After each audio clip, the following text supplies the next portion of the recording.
Hey, 7th graders, it's April 15th. It's good to see you guys. Yesterday we talked about uh, what our next readings were going to be, and that's in chapter 8 of our second volume. Or if you're online, it's chapter 22, and I've got links and lesson plans for those chapters. So today's reading and yesterday's reading is the first section of that chapter. It's called Rise to World Power from 1865 to 1917. And we talked about the idea of imperialism. Imperialism is defined as when a country starts to exert its power beyond its border. So, whether that is by diplomacy or by force. And I gave you two examples yesterday. One example of Alaska, where through diplomacy, we bought Alaska from Russia. The second example was when we took Hawaii, we annexed it. That's a fancy word for "I'll take that, please." Thank you very much. And so we see sort of the force side of imperialism and the diplomacy side of imperialism. Well, we started expanding beyond our borders, exerting our force, and today I want to talk about an example of expanding beyond our borders via trade and force, kind of a combination. So let's talk about the Boxer Rebellion. The Boxer Rebellion is the name of a rebellion that takes place in China.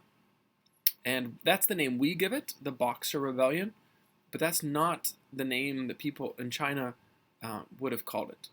So China is at this time in the 1898, 1899, 1900, this time period, they are very poor and mostly like a third world country. They have lots of resources, but they haven't modernized.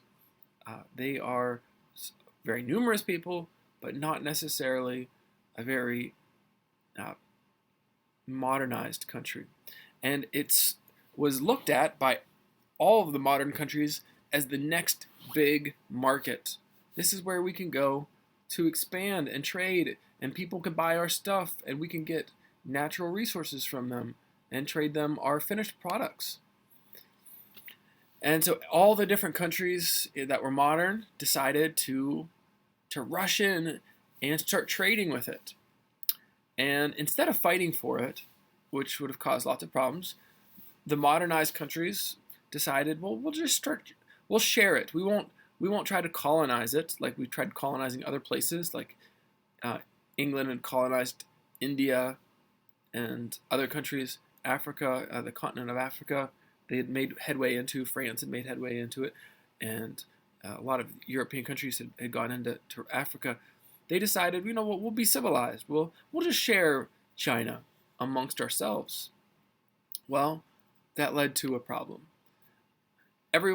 Here's a good cartoon from that time period.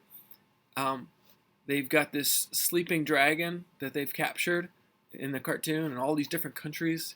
They're all depicted as different animals. I can let you try to figure out. Well, you can sort of see they've got their labels on it. They're all kind of figuring out how we're going to divide China up.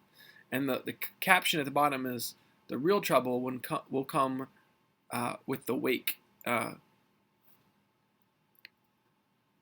And here's another cartoon of China awakening as all these different countries sit down to have a feast at China's expense. The people of China start to rebel. They don't like having so many foreigners in their country. And that gives rise to a group that's called the Fists of Righteous Harmony.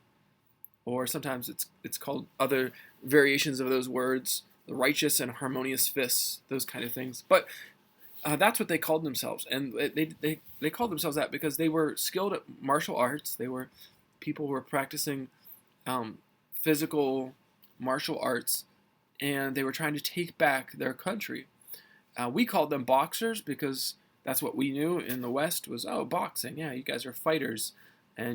But they were probably more like what you might consider like martial artists, and um, uh, they had a ragtag group of fighters who were going to try to expel the Westerners.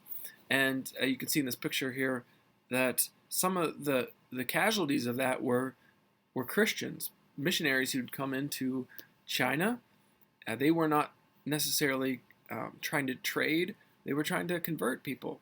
And since they were, peaceful, passive people, they got kind of caught in the middle, and these Chinese people um, surrounded the Western civilization that was there that had located themselves in Beijing, and they started killing uh, and capturing Westerners. Well, these 8 countries decided, well, we need to fight back. They sent in soldiers and they squash the Boxer Uprising in 1900, and and things go back to normal. But in this episode, we start to see a couple things. We start to see that America starts to take a bigger role in global politics. Up to this point, we had tried to, for the most part, mind our own business, stay out of foreign affairs, but now we're starting to expand, and we take a active role in global politics, and we're exerting our force outside of our own borders, and that's called imperialism, and that's going to be the story in this chapter. The next section that you'll be reading tomorrow on Friday is on the Spanish-American War. It's also a great example of imperialism. And so I want to leave that for you for readings Thursday and Friday. And then on Friday, if you could turn in your narration. Keep working on Oh Captain, My Captain. Again, your narration, I don't want to make this extra work for you. So don't go crazy on these. You don't need to write, a page, a couple paragraphs summarizing the chapter. It's the story of imperialism. America going beyond its borders. We take over Alaska. We take over some islands in the middle of the Pacific. And then tomorrow's readings are going to be about how we have a conflict with Spain in South America and into further out into the Pacific. So don't kill yourself on these narrations. 2 paragraphs, 3 paragraphs, that would be fine. Just to summarize the chapter. And Oh Captain, My Captain, our fearful trip is done.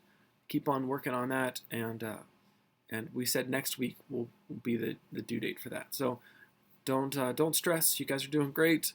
Keep on reading. Keep on learning. You guys are doing awesome. See ya.